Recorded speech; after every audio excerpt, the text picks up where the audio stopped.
This time on Graveyard Carz, we're counting down the top 10 muscle moments of the last 3 seasons. Takes your breath away. It's beautiful. It's perfect. Wow. Everything from visiting celebrities And I became an instant fan because of their attention to detail. to ultra-rare cars and complete Mopar OEM start-to-finish builds. One of the best payoffs in the world is when you can actually drive something that your hands created. Stay tuned for the most magnificent muscle moments on this episode of Graveyard Carz. Got that car coming to get you, Barbara. The unburied dead are coming back to life.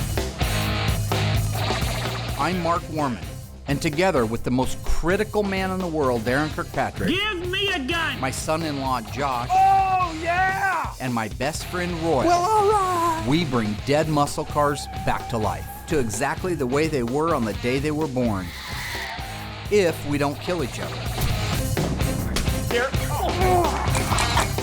It's gonna be a bloodbath.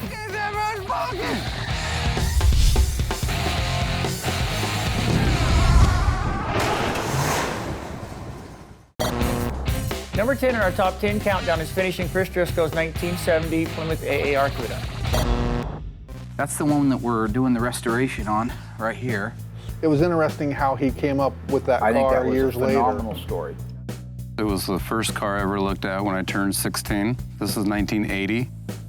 And I didn't buy the car then because it was so rough. And through fate or destiny or what have you, it found its way back in my life. And I bought the car 25 years later and didn't realize it was the same car until I started looking for some telltale signs. Same car, same missing chunk out of the hood, all the identifying marks that showed him that was the same lemon twist yellow AAR 4-speed Cuda he passed on. And then I realized, the light bulb went on. This was the exact same car I looked at when I turned 16 and didn't buy then. So how many miles did that car have on it? I think it was like 56,000 or 58,000 or something like that. It wasn't very many. That's really low. That's why that car was so pure. That's why once we had steam cleaned the suspension and everything, that you could see those assembly line markings so well, But here's what I was saying earlier. That's that factory blue assembly line marking. Just where the assembly guy would put a daub on there. Yeah. I just think that sometimes there's things that we don't realize because we don't have the luxury of just going in and looking at a car that's never been touched, like encapsulated. This one has a little bit of blue still on it. Like a time capsule, isn't it? It is. And they're all different, too. Oh, yeah. Every assembly line had different ones, and everyone had different colors. And Especially whenever you're getting all that grease and stuff off of there, and it's just kind of like finding a hieroglyphics. Yeah. Dave Weiss does a good job of documenting all that stuff in his books, and I think it's cool because when he says blue, you find one like this that had a little blue on it, and you go to his book and he says which blue it is, and he's right. I mean, that's neat. It's almost like detective work on these. Orange paint showing that these were checked and that the differential was full of oil. The numbers that go across here are washed off over the years, so sometimes they're there, sometimes they're not. We have a lot going on at Graveyard Carz. We also have a deadline coming up on Chris Driscoll's AAR Cuda. First, I have to do the unique AAR blackout treatment. At the factory, these cars used a nitrocellulose lacquer applied to the top surfaces. That gave them that suede matte finish. Today, we don't have the suede toner for the lacquer, and even if we did, that lacquer won't hold up like today's urethanes do. So I made my own cocktail of black paint, flattening agent, reducer, and hardener so that when it dries, it has the same sheen, the same look, and the same effect as the original lacquer paint, but it'll hold up for 100 years versus a couple of years. These days, you very rarely see a vinyl top on a car. It's just not a popular option. But you go back into the early 70s, late 60s, it was an extremely popular option. Now, I will tell you that while I don't like them on every single car, on this AAR Cuda, it's sexy as hell, and I think it's one of the best options it could have had. Now that we got the body and paint, striping, headliner, and vinyl top done on our AAR, we've got it raised up on the shop crane. We're getting ready to lower it down over the front and the rear suspension, which have already been detailed to OEM specs, and that'll be one of the last things we have to do on this car. So I'm gonna loosen the purchase. There, thank you. Now a little bit more, Josh. Okay. Okay. Real tight. All right. We got Chris's AAR Cuda done on time, and I decided it would be really cool if I just loaded it up on our rollback, headed up to Oregon City, and delivered it to him in person. How are ya? Great. Looks very nice. Beautiful. So Mark was good enough to bring it back, I was blown away. It's absolutely stunning. In his particular case, he wanted to do his own engine, his own transmission, right? His own electrical, his own under the hood stuff. Are you sure it wasn't because he was cheap or didn't trust you putting the rest of it together? No, I think he trusted me. He was blown away. You can see in the video when he looked at it, he damn near had a heart attack when he saw the paint on it. It was that beautiful. Yeah, I knew it was a good car, you know, underneath. So this is a second life for it. And This is right now. I couldn't be happier. Number 9 in our top 10 is getting the engine running for the 1970 Challenger RT sunroof car. So you rattle can that engine with engine paint? Don't rattle can engines around here. It's acrylic urethane, PPG, single stage. Designed for high heat? No, this particular stuff is not, because the block doesn't need that. What the block needs to do is to be able to be sprayed in a color that after it gets ran for 6 months to a year, it actually has the natural shine of the original paint. So basically what I've done is I put all the rest of the exterior bolt-on items on it. I left the clutch fan off of it because we just got a new easy run engine stand, and this, for the very first time at Graveyard Carz, is going to be initially started before it actually goes in the car. So you do have to leave some things off to do that. I like the engine run stand because it saves us so much time. Oh. So much time. Days, weeks. You remember you put a whole engine together, you put it in the car, you crank it over to find out there's something wrong, something you forgot. Oil filter adapter leaks? Yep. You get right to it. Oil filter adapter leaks on the LA engines. What do you do on the engine run stand? You just walk over to it, tighten it down, snug it up, you're done. Exhaust, fuel, distributor, carburetor, throttle, brackets, filter, hoses, water pump. All it needs is oil and water and it's ready to run. Okay, here we go. $100. $100. Do you think I owe Darren money for that? Yes or no? I just want a simple. Yes. Yes. You honestly believe that, Josh? Yeah, man. I mean, the dude could use new clothes. Mother.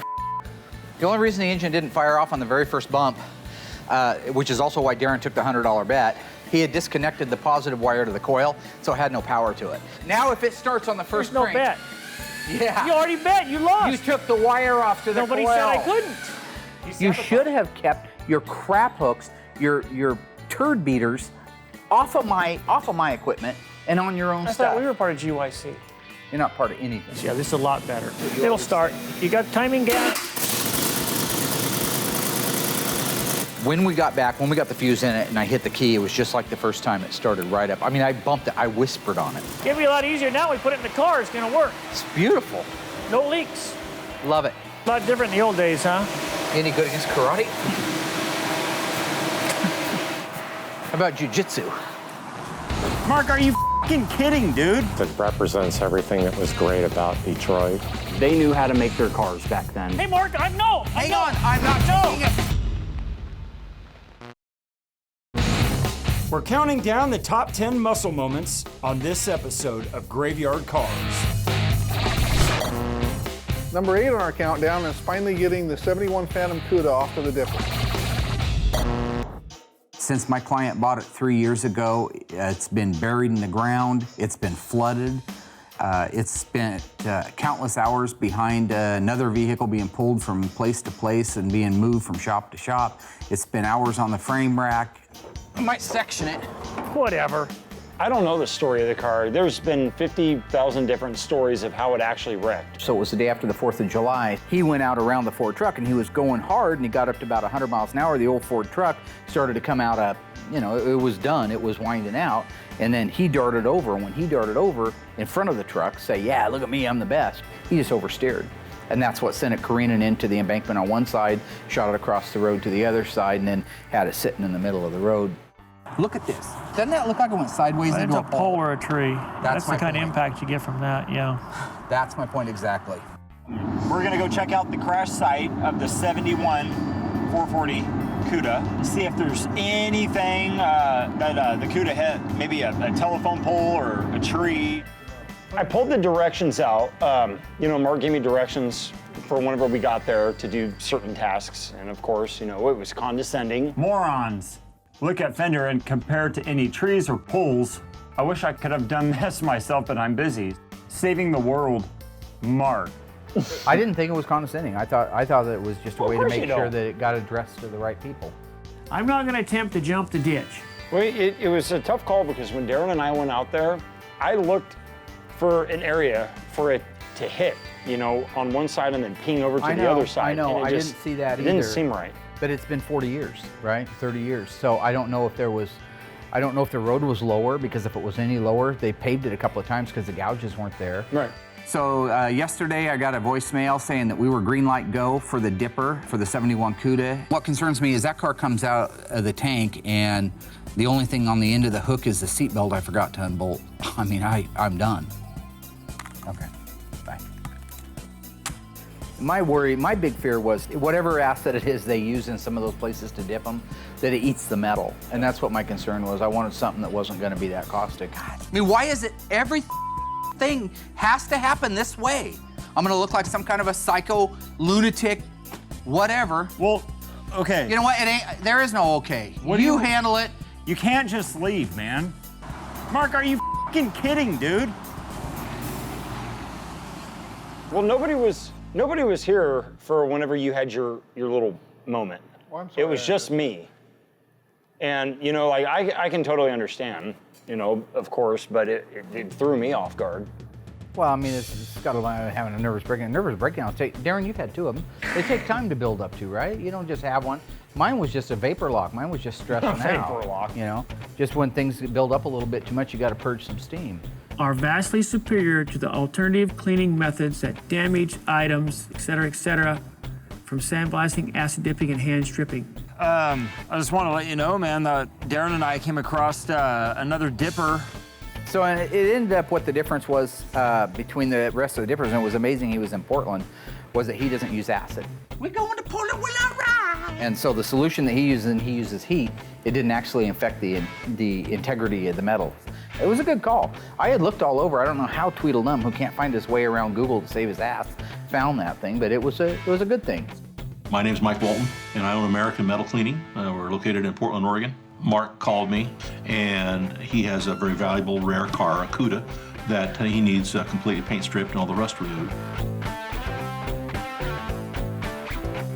Well, I'm very excited that the car came back unmelted and no holes in it. A lot more came back than I thought. I think it's a good car. I think it's a good starting point, and if it hadn't came back as good as it did, I think I'd have really been in trouble, which I would have made your guys' fault anyway, so. Can't get a word in edgeways. Yeah, nice head.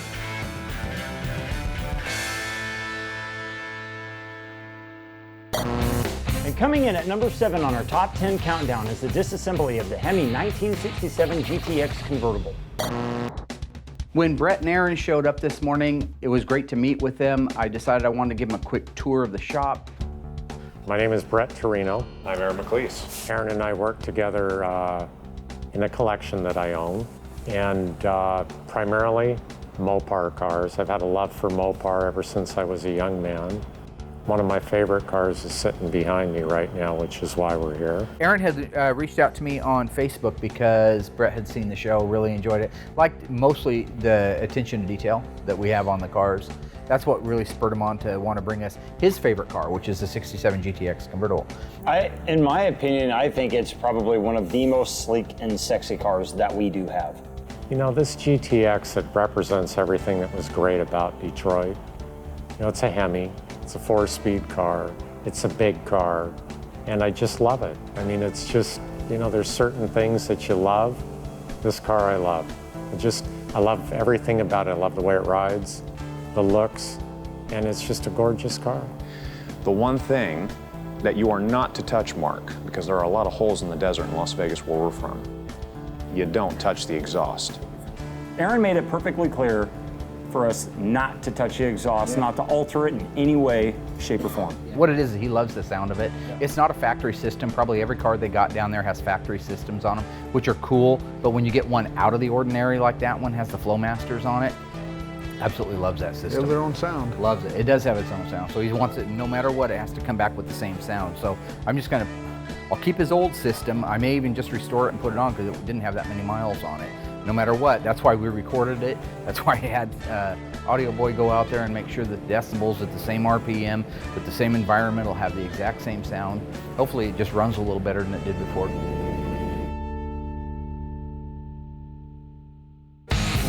nobody made nothing cooler. Snap it! Snap it! Take it! Break it! That car would have been smashed at the wrecking yard and turned into a soup can. We're counting down the top 10 muscle moments on this episode of Graveyard Cars. Coming in at number 6 on our top 10 countdown is a 71 Charger RT 446-pack automatic in green. We're assembling the 71 Dodge Charger today, working on the air grabber setup. It's a very intricate piece. Basically, it uses a trap door that opens up and allows cool air to get into the motor, and that increases the performance of the engine over the hot air that normally goes in. I know you're not a B-body guy, but you got to admit, especially in the 71, 72s, the hood's cool. I thought the hood was really cool. I mean, it's really catchy, and especially that. Now, was it like the slug that was on the side of it? Is that what it was? A slug? What? Well, no, that's what it looked like on the side of it. Like, there's the ones that have the shark's teeth, and then there's the other one. I want to be in the office with the guy from the design team walks into the board of directors and says, guys, I'll knock we've been them trying out, to come too. up with an idea that screams fast. Something that really, just with one graphic, like Mark Twain said, a picture's worth 1,000 words. I got it. This is the one that's going to show you what a 390 horsepower 440 Magnum 71 Charger RT does. All right, take a look. That looks different, Josh. It's a slug. Slug, that is different. What Yeah, don't put dude, that's what I've seen, Crazy. man. There's a thing and it has goggles and it's on the side. What is it? Have you ever seen a slug with goggles? I'm serious. No. This is such If you had a Dodge version, it was called a Ram Charger hood, so you got the really cool Ram Charger decals with the B. I'm gonna hope Darren doesn't bug me while I do it. Good thing I had my Wheaties. It's like full bore right there. It's up all the way right there. Okay, let go. Thanks. That was good too. Coolest cars in the world right there. Nobody else did anything cooler. So cool. Only Mopar, baby. Only Mopar. There it goes. Ain't nobody made nothing cooler. Ain't nobody made nothing cooler. Look at that. That is awesome. Okay, we know Josh loves it because it had a slug on it, for whatever reason. Why do you like the Ram Charger hood or the air grabber hood in Just 71? intimidating. Pull up to a traffic light or something. Yep. And got that guy beside you. And the guy's girlfriend is looking at him, well, your car got that on your Camaro? He goes, nope. And she gets out, goes around, goes and gets in with him. She wants to ride in with a Mopar. That actually never happened to me, but I never had an N96 girlfriend? 71, 70. I did have girlfriends. My personal liking has always been the 70 and the 71 Charger. It was truly one of the coolest and most unique cars that they had ever built. It was a very daring body style for it. It went on to have the optional Hemi in it. 446 pack, you could have got a 444 barrel, 383 Magnum. I think just nearly every engine could even have it with a 340 in it or a slant 6. I think it's one of the coolest ones and one of the most tempting and daring styles of its day. That car in some cases would have been smashed at the wrecking yard, recycled and turned into a soup can. And because of the passion that we have here at Graveyard Cars, we were able to find the car, bring it back from the dead, restore it to OE standards, and today I get the luxury of driving it down the road. Coming in at number 5 on the top 10 countdown is professional wrestler Bill Goldberg and his 1968 Plymouth GTX convertible 444 speed. I just found out, day before yesterday, your hero, Bill Goldberg, will be here on Friday. Bill Goldberg was a huge idol of mine. He still is. And the fact that I get to meet him is, I mean, what do you say?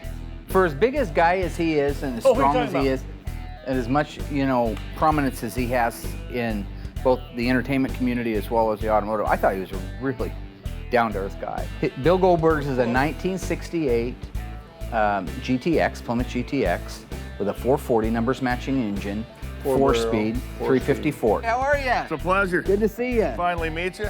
How you doing, big guy? Give me a hug, dude. Nice Josh to meet Rose. you. You almost knocked me over. Nice to meet you, Royal man. Gayland Yoakum. How you doing, sir? Good. Very nice to meet you. Take care of that for And me. the infamous. How you doing, sir? Nice to Yes! Snap it! Snap it! Take it! Break it! Break it! I like to watch all the new car shows that are out, and I became an instant fan of Mark and the guys here because of their attention to detail. We've got yours down here. You probably recognize that. Oh yeah, I recognize. That's I a was seeing it beautiful every car. night there for a while. I was very lucky to make it to a point where I could pull my wallet out and buy something that I wanted, and what I wanted was a Mopar.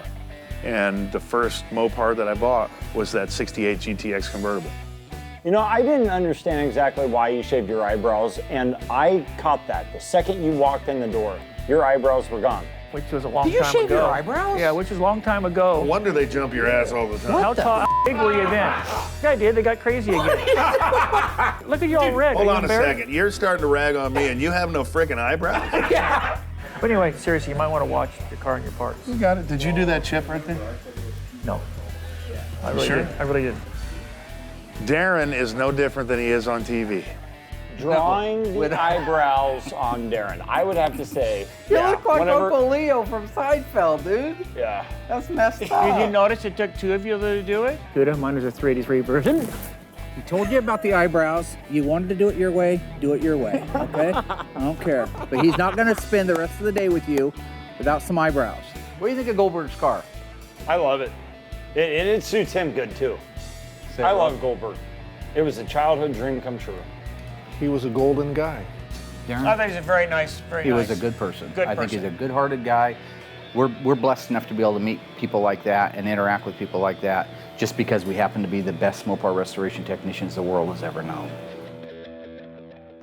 They knew how to make their cars back then. Boom, it starts. Timing's on. Handful of guys in the world could do that.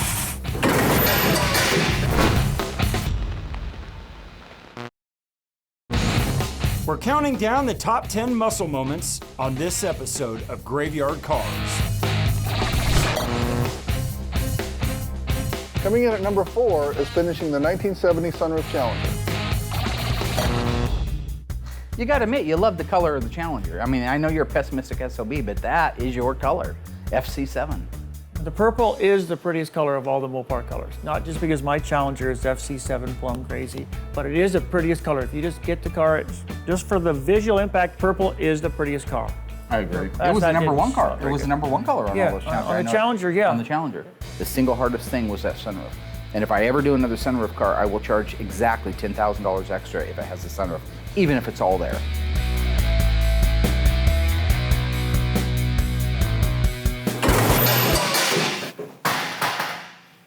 Everybody okay? Yeah. Everybody okay? Everybody's fine. Having Tony come out is great. It's an extra set of hands, knowledgeable hands. You get a lot of visual reward out of the interior going in. Well, Starts yeah, looking, a lot of the starts parts look are like big. a finished car. Yeah. Yeah. This thing looked completely flawless. All the hard work and dedication didn't mean squat until he pulled up in that thing. And I mean, it almost brought a tear to my eye. It was beautiful. You know, I drove as a teenager and young 20s, and I drove them back then, but really didn't have the appreciation for them that I've developed over the years. It's always fun to drive the cars. I always worried about it getting wrecked or crashed. Nothing happened to that one, which was good. So it was a good day. It was a fun time. It always brings back memories from the past. Being able to drive this car was so much fun. You know I wasn't born back in that era, but they knew how to make their cars back then. It was incredible. Takes your breath away. It's beautiful. It's just sinister. It exploded. And just that tree blew hot water, boiling water out all over everything and everybody.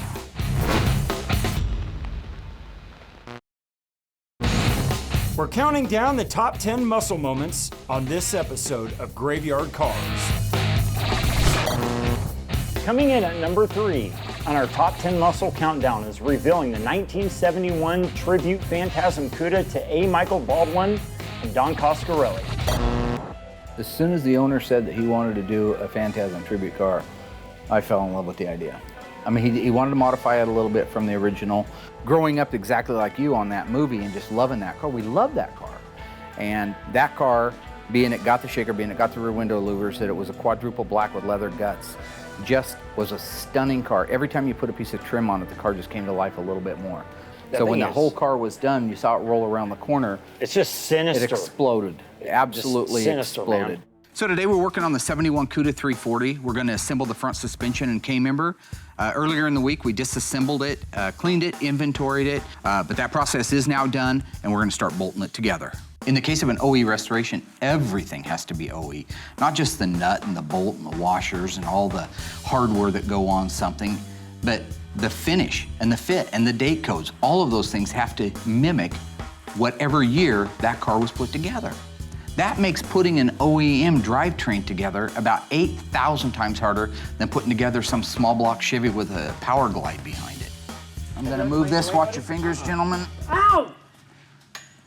I'm gonna move You this. give somebody a little bit of time. Watch your fingers, gentlemen. I'm gonna move this.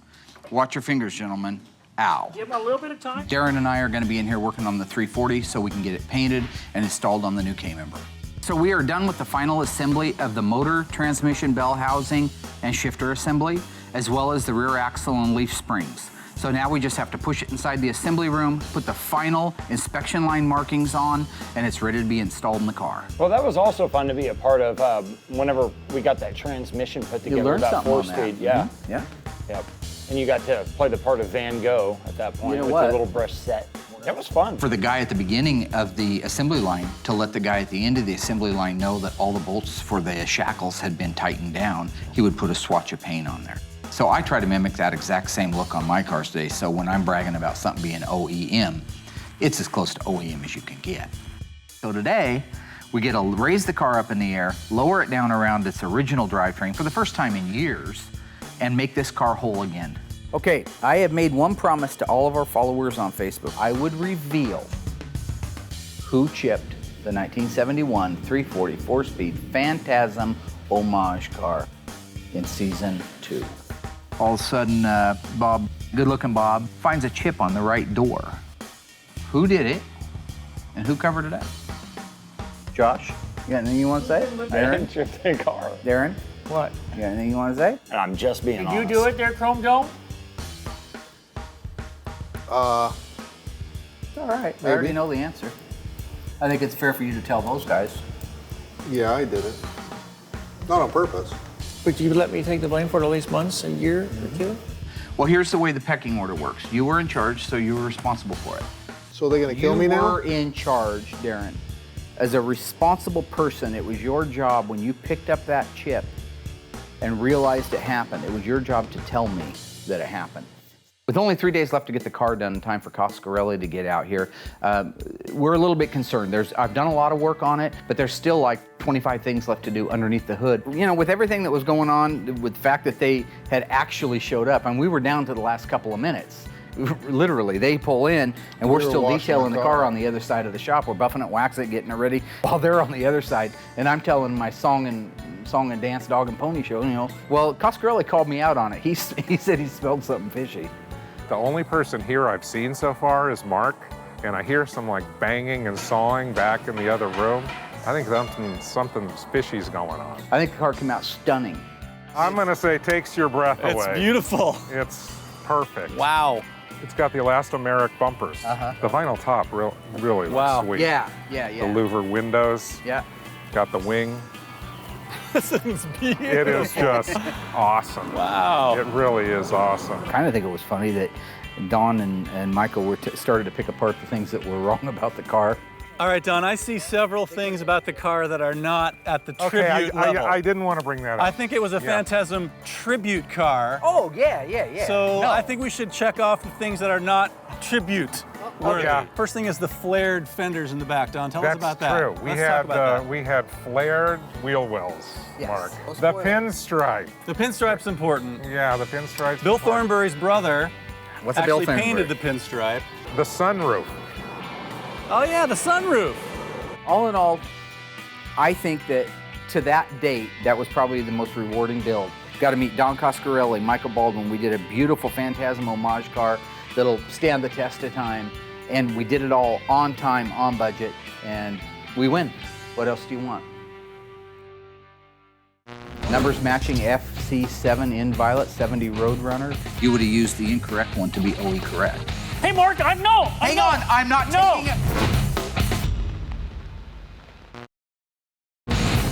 We're counting down the top 10 muscle moments on this episode of Graveyard Cars. Number 2 in our top 10 countdown is a 1970 Plymouth Roadrunner. Hands down, my favorite car. The very first car that we finished, 1970 Inviolate FC7 383 Roadrunner. Everything is going to be exactly the way this car came off the assembly line in 1970. You know, and the other thing is when we had that car, we had nothing. We had just moved into this shop. We had no equipment. We had no lifts. We had nothing. That's why we used the forklift to install the drivetrain the way that we did. Season 1 was appalling. And all it had is my creative genius, you know, to try to carry it through. I must have blinked and missed that part.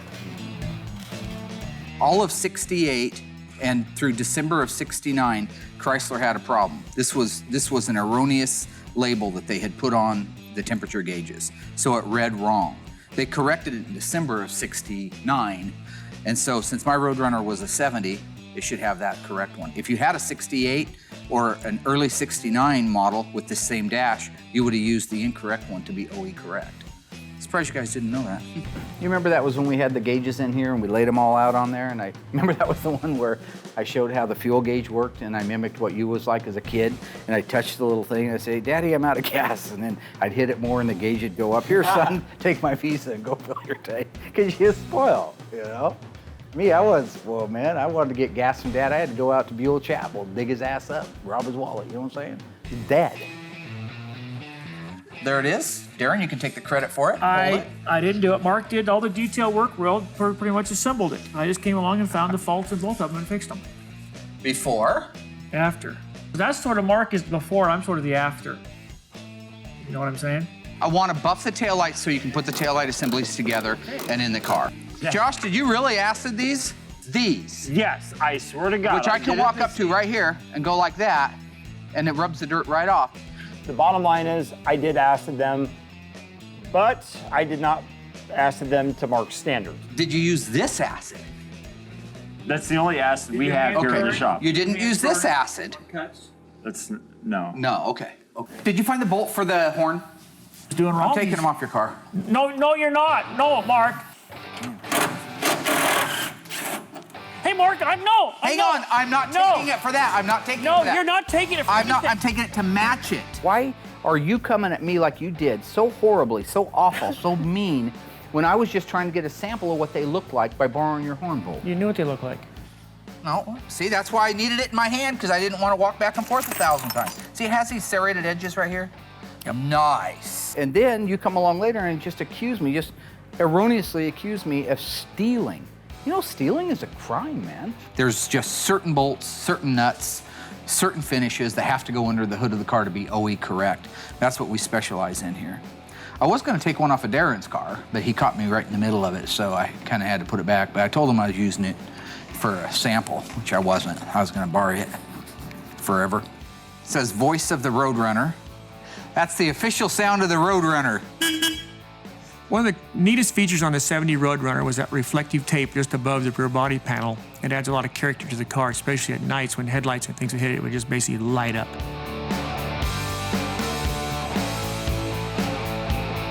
Meep, meep. 70 Roadrunner, I tippity tap it, I give it a little kiss. I whisper on the ignition switch and it fires right up.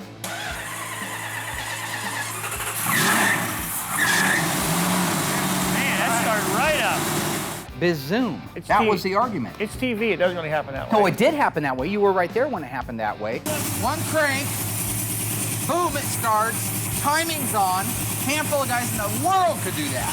8 guys in the world could have done that. Mark, there's a lot of people, but go ahead. No, there's not. Set the idle up. Put the whole car together, the body, the paint, the interior, detail the suspension to OE specs, put all the I'll tell you what. decals, upholstery, glass, everything. And then you got burned. Yeah, see, that's what happens when you do evil things. No, that's what happens evil when things you put come water out. in it. Ignition, key, turn, crank, start, pow, best, world, burn. That's how it works, okay? You're the damn devil and it came back to you. The hose just completely blew off the radiator, and apparently it shot radiator fluid all over Darren's back. And just like, tweet, blew hot water, boiling water out all over everything and everybody.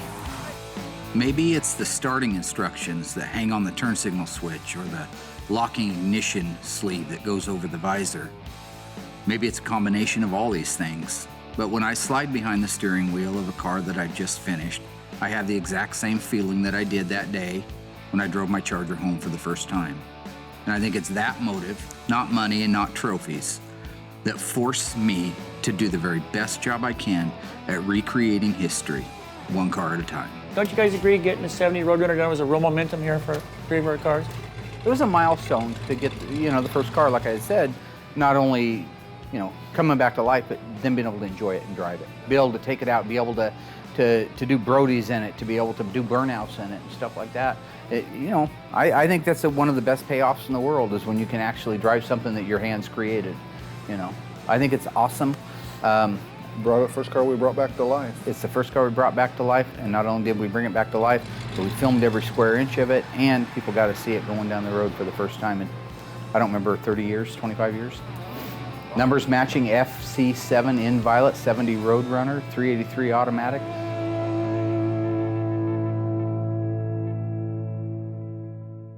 We transformed the car from a withering rust heap of nothing to a first place show-winning representation of 1969.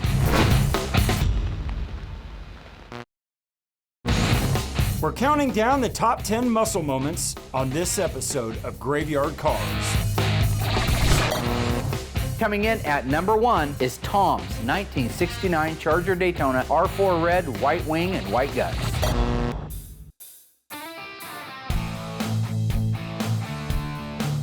The Dodge Daytona is one of the coolest cars Chrysler ever built. It was their car to qualify at NASCAR. If you were going to build a car and race at NASCAR back in 1969, you had to make at least 500 street versions of the car that you'd like to race at the track. Most companies, that deterred them from getting too far out there with airfoils and wings, but you get into a Charger Daytona and a Plymouth Superbird, you have 3-foot-tall wings on the back, airfoil noses. They were an amazing testimony to how much a manufacturer believed in their product back in the day. I'll tell you, when it comes to the Daytona, if there's any regret I have in this world, it's answering the phone that bright and early morning. Hi, Welby's. God, there it went. Tom Partridge. When I was a kid, I didn't know what they were. I just thought they were a big, cool car with a big wing. And I loved them so much that I was in this group with my dad called the Indian Guides. And we built Pinewood Derby cars, and I had him actually make me a Pinewood Derby car with a big wing on the back. There wasn't much to disassemble. The car was pretty much disassembled. Yeah. There was 2 bolts holding the dash in. I think doors. Doors, Yeah, lid. The nose cone was a box in there. I don't remember. The rest of it was all no block. in boxes. So the disassembly was a piece of cake. Once it was disassembled, it was just a matter of sending it down to have it media blasted. So the paint scheme on Tom's car, was it the back half painted on it? First of all, it's R4 red. Okay, and that's a beautiful red, scorch red. Originally, it was a single-stage enamel. That's how the cars were painted, right? Except that part of them were done in lacquer over at Creative Industries. But Tom didn't want it to look as crappy as they did from the assembly line. So what we did was we did our base coat, clear coat, DBC with clear coat polyurethane clear over the top of it. And it's like anything, you got to get those panels completely flat. So rolling it in the booth, if you have all that stuff done, then when you start spraying that red, it shows instantly. It's like carpet that covers up a multitude of sins as that red paint goes on there, and it's absolutely stunning. You didn't answer my question about the white stripe around the back. Most Bumblebee stripes, which that's kind of like a Bumblebee stripe because it goes around the back half like a Bumblebee. That was a vinyl stripe. That's a vinyl. Oh, it's a vinyl okay. decal. Yeah, we got that from Phoenix Graphics. The other thing is, too, the stripe does not match the graphic. The actual wing itself, you would think, should match it perfectly. Absolutely not. So that whole back of the car is its own enigma that you have to dig through. Who's that? Oh, it's Uncle Fester. It's Tom. Got the whole tribe with him, too. 469 Charger Daytona.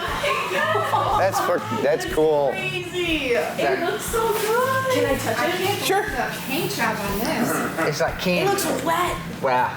With any of the reveals, in this particular case, the car wasn't done, but the big portion of it was. When his family came out there with his girlfriend and the 2 kids, and they just, you could see them light up at it because it's stunning. It was in this room right here, and the lights were on it, and it just blows you away. Last time that we saw the car, it didn't even roll.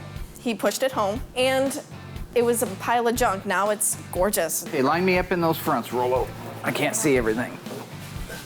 I'm just looking forward to it. We're so close. The finish line is approaching. Not to use a pun with a car.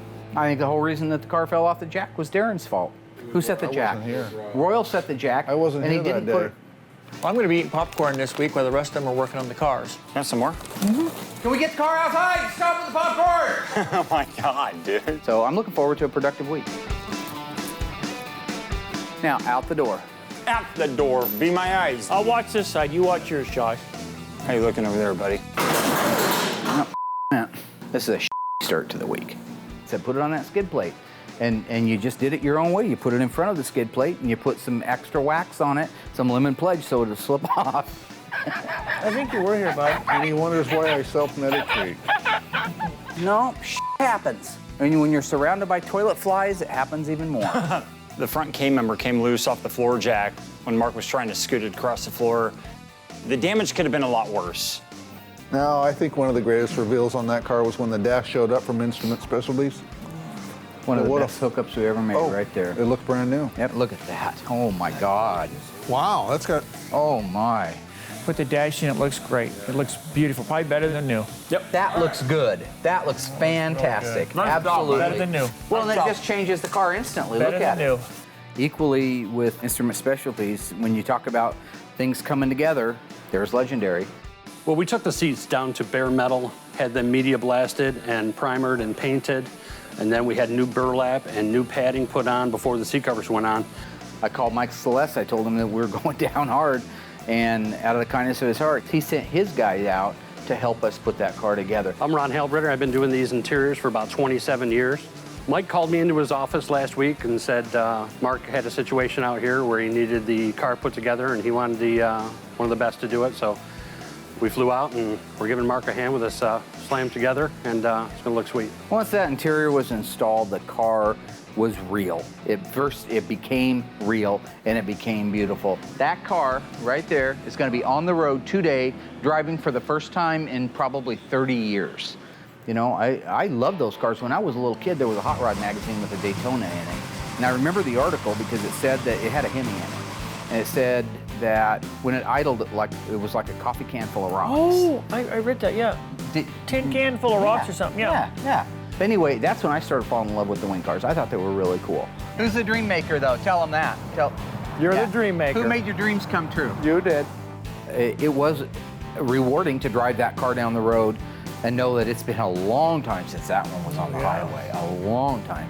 And Tom over there, you know, grinning ear to ear like a Cheshire cat because he was legitimately happy. All of his worrying and all of his fears all went to rest when we were driving down the road in that car. So we got to take it down and do some burnouts with it. He just had a blast doing that, and like a kid. You know, he couldn't wait to do that. Driving down the road in that car is amazing. Had the park lights on, and I mean thumbs up after thumbs up after thumbs up. How many times are you going to see a Daytona in Springfield, Oregon? Not too often. Not too often. Truly what we did was we transformed a car from a withering rust heap of nothing to a first place, show-winning, stunning representation of 1969. So with sincerely all jokes aside, thank you. You're welcome, very, man. very much. It's been fun. It was hard to believe that, okay, this is my car. Adios, Tom. Adios, Daytona. Welcome back, Low Blood Pressure. We spent 5 years dedicated to making a program and restoring the cars at the same time so that we could share our passion with the world. And that's all I ever wanted to do. Say it with me at the same time on 3. Graveyard Cars. 1, 2, 3. Graveyard Cars. Graveyard Cars.